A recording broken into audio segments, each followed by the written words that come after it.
Hey, salut à tous! Aujourd'hui on se retrouve pour une nouvelle vidéo et aujourd'hui les gens on va parler d'un truc qui va peut-être vous surprendre, surtout si vous débutez en course à pied ou si vous cherchez à perdre du poids. Mais croyez-moi, courir lentement c'est pas un truc de feignant. C'est même l'inverse, c'est la clé pour progresser et brûler plus de graisse efficacement. Je vous explique tout ça simplement sans prise de tête, donc installez-vous confortablement avec un petit café des familles et c'est parti!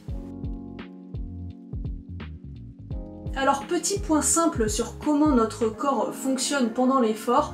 Quand on court, notre corps a besoin d'énergie et il peut prendre dans deux grandes réserves, soit dans les sucres ou dans les graisses. Quand tu cours vite, ton corps a besoin d'énergie rapidement, donc il va chercher dans les sucres.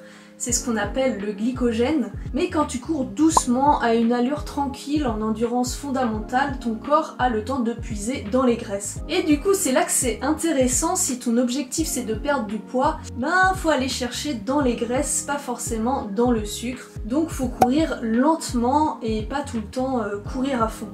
Et comme c'est pas trop fatigant, tu peux courir plus souvent et plus longtemps sans avoir l'impression de galérer.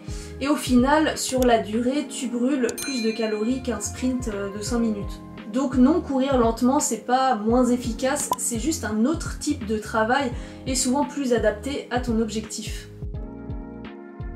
Maintenant, on va pas se mentir, courir vite ça sert aussi, mais il faut savoir pourquoi tu le fais et dans quel contexte. Quand tu fais des séances rapides, comme du fractionné, des sprints ou des côtes, tu travailles ta vitesse, ta puissance, ton explosivité. C'est super utile si tu veux battre ton record, améliorer ton allure sur un 5 km, un 10, un semi ou marathon.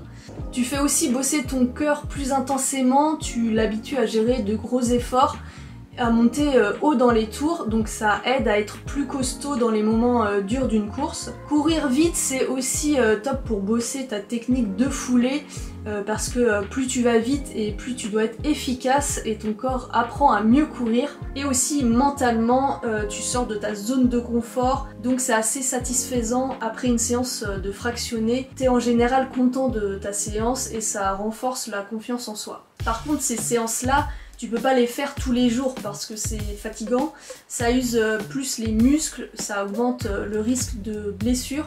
Donc le bon usage c'est de faire 1 à 2 séances de fractionné par semaine max, et bien réparties dans la semaine, genre pas 2 fractionnés d'affilée, il faut que ton corps récupère.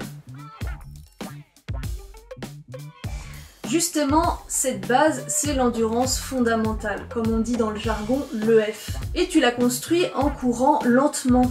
Courir doucement, ça te permet de renforcer ton corps en profondeur, améliorer ta respiration, apprendre à ton corps à utiliser de l'oxygène et les graisses comme carburant, récupérer plus facilement, enchaîner les séances sans te cramer, et c'est ce qui te fait progresser sur le long terme.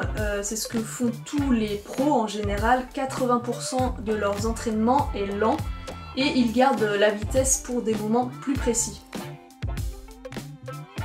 Et honnêtement, courir lentement, c'est agréable. Tu peux profiter du paysage, écouter un podcast, courir avec quelqu'un et discuter.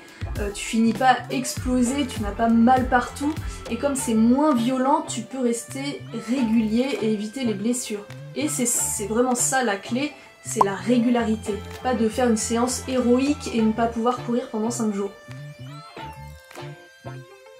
Donc on peut résumer, tu veux perdre du poids, cours lentement. Tu veux progresser durablement, cours lentement. Tu veux booster ton niveau, gagner en vitesse, là faut ajouter des séances de rapidité, mais avec modération. La vérité c'est que les deux en fait sont complémentaires, mais la priorité surtout quand tu débutes et que tu veux maigrir, c'est l'endurance. Et ça se construit en courant doucement. Alors te stresse pas si tu fais du 7 ou du 8 minutes par kilomètre, c'est pas la vitesse qui compte, c'est la constance, ta récupération et aussi le plaisir de courir. Donc la prochaine fois que tu pars courir, pense à ça, tu avances mieux en allant moins vite. tu te préserves. Et d'ailleurs, dis-moi en commentaire si toi aussi t'as eu du mal à ralentir au début ou si t'as déjà vu une différence depuis que tu cours en mode cool. Je lis tous vos commentaires et je réponds dès que je peux.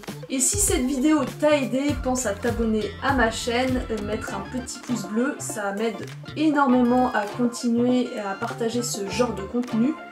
Et d'ici là, on se retrouve pour une prochaine vidéo. Allez, ciao!